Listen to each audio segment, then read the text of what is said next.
o Senhor, ele falava comigo a respeito de dois profetas. Um é Oséias e o outro Isaías. E cada um teve a sua missão, né, perante a presença do Senhor. Cada uma de forma grandiosa e diferenciada. Ou seja, cada um teve a sua forma peculiar de pregar a palavra de Deus. E Oséias, o Senhor, ele manda com que ele se case com uma prostituta. E ali ela tem filhos dele. E Deus ali amaldiçoa a sua filha por conta do pecado que havia sobre ela, que ela carregava. E ali eles se separam. E Oséias, ungido de Deus, chamado para apregoar a palavra de Deus, né?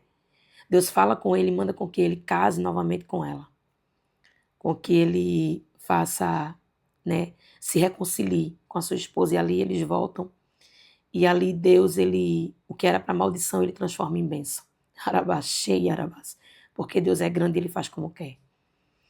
E essa palavra nos deixa uma lição de que Deus, ele faz conforme a sua vontade e o seu querer.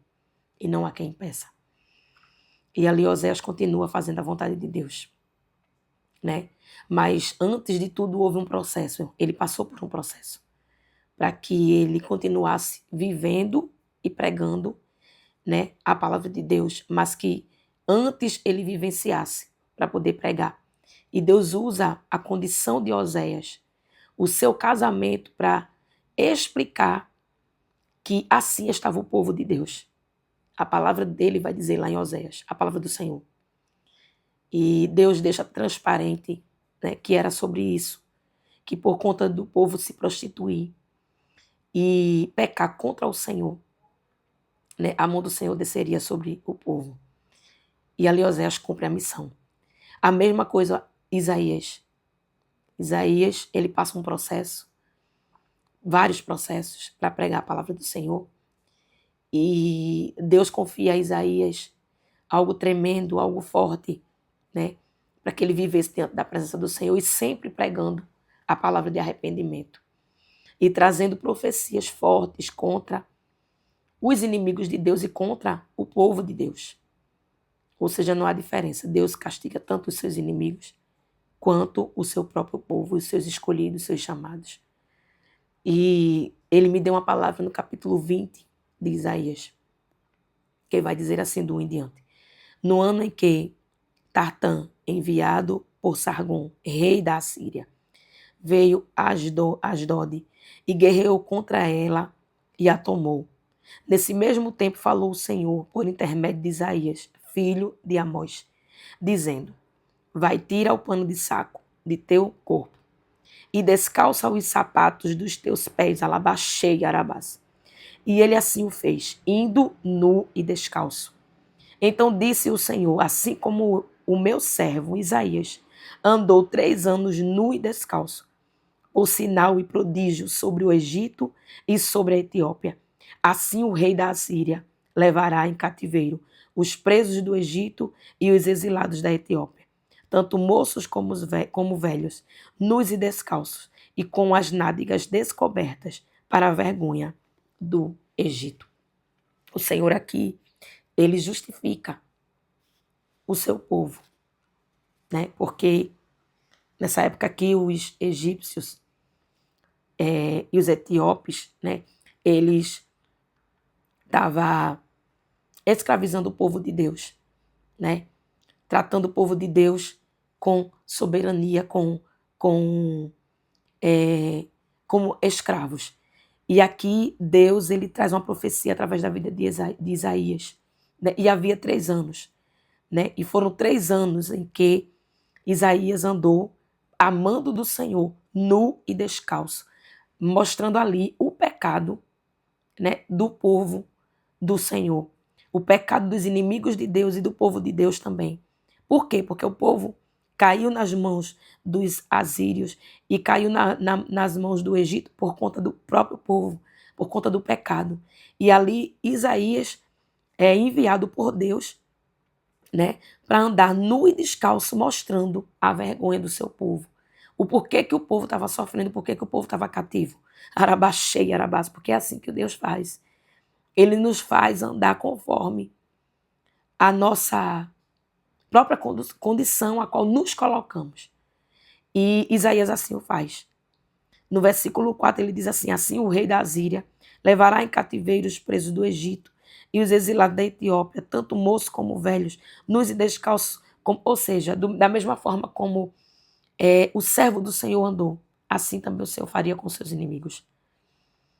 E quando o Senhor fala a respeito de nudez, de andar nu e descalço, Deus está falando sem cobertura espiritual. Deus estava falando para o seu povo que o povo estava sem cobertura espiritual. Ou seja, sem o cuidado de Deus por conta do pecado. Arabaxei, arabás. E por isso Deus levantou Isaías. Para que através da vida de Isaías, o seu povo fosse coberto pela palavra, pelo discernimento, pelo entendimento. Por aquilo que eles não sabiam, não enxergavam e não entendiam. Deus usa Isaías para mostrar para o povo o que estava acontecendo ali ao seu redor. O que estava ali diante dos seus olhos e eles não estavam enxergando. Arabaxeira, porque Deus, quando quer, ele faz dessa forma. No versículo 4, no versículo 5, ele diz assim, o Senhor diz assim: e assombrar Sião, e envergonhar Sião, por causa dos etíopes, sua esperança, como também dos egípcios, sua glória. Então os moradores desta ilha dirão naquele dia: vede que tal é a nossa esperança, Arabaxei, Arabás, a qual fugimos por socorro, para nos livrarmos da face do rei da Assíria. Como, pois, escaparemos nós, Arabaxei, Arabás? Só que aprove ao Senhor trazer livramento, aprove ao Senhor livrar, aprove ao Senhor fazer conforme a sua vontade. O que a gente não pode perder é a esperança que o Senhor diz através da sua palavra. Porque por conta de Isaías, por conta de um Isaías que Deus levanta, há livramento, há esperança. Aqui ele faz uma pergunta. Aqui o Senhor faz uma pergunta através da vida de Isaías. Então, os moradores desta ilha dirão naquele dia: vede que tal é a nossa esperança, a qual fugimos por socorro. Por que Deus está falando isso? Porque muitos tentam fugir.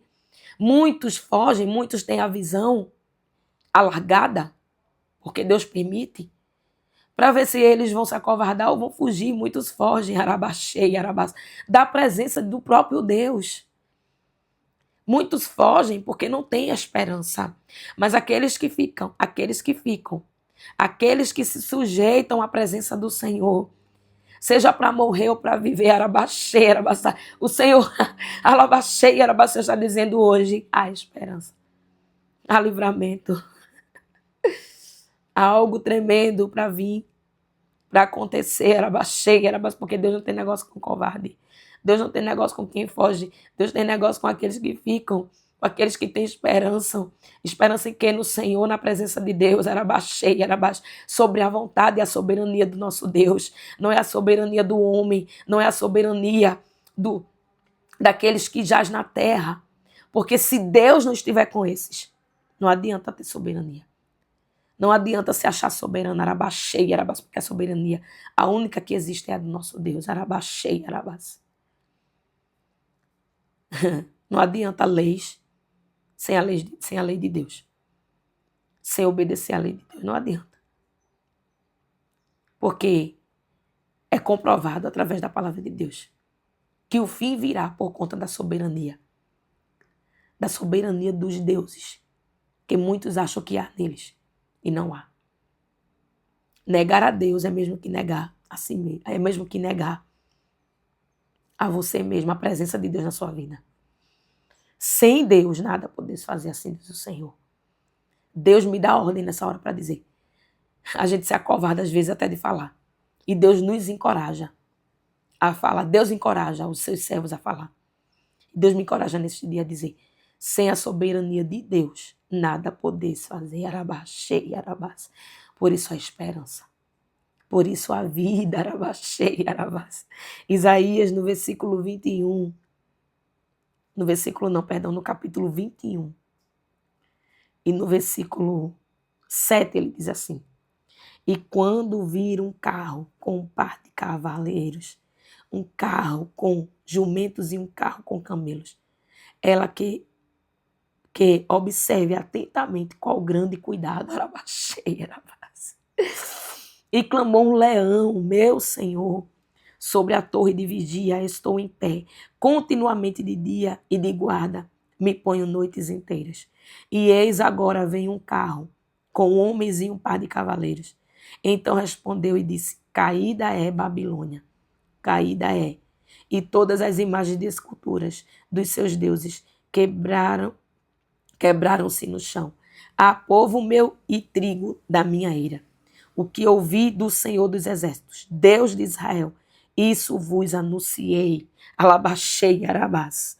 Arabaxei, arabás. E assim diz o Senhor. Ouça tão somente a voz do Senhor e creia. Creia.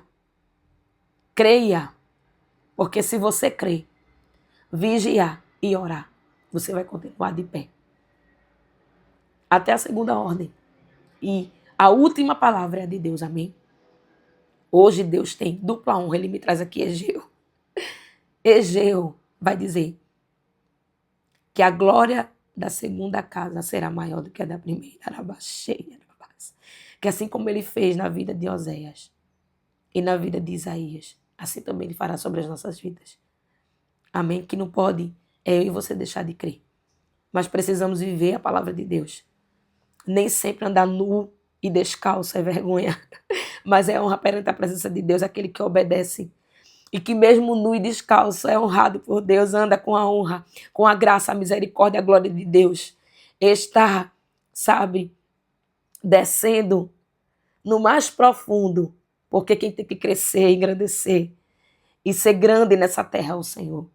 Amém? Nem sempre andar nu e descalço é andar sem cobertura espiritual. E assim diz o Senhor, aquele que anda nu, pregando, apregoando a palavra de Deus e descalço, arabaxei, arabás, está descoberto da cobertura espiritual do Senhor, não.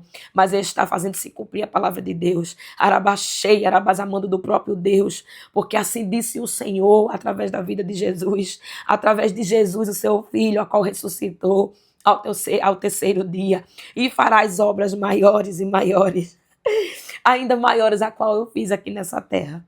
Amém? Então tem que se cumprir a palavra de Deus, que você creia nessa palavra. Que você creia nesse amor soberano do Senhor, que é capaz de coisas maiores. Além daquilo que a gente não sabe, o Senhor, Ele faz. Amém? E Ele está fazendo. Que você possa crer nisso e manter a sua esperança viva. Amém? Igreja do Senhor. Você precisa estar de pé orando e apregoando a palavra do Senhor, para que o nome dele seja glorificado sobre a tua vida e sobre a vida de muitos. Amém? Que o Senhor te abençoe, te livre, te guarde neste dia, que você creia que o Senhor, Ele é Deus que ainda está fazendo e operando nesta terra. Fica na paz do Senhor Jesus e que Deus te abençoe.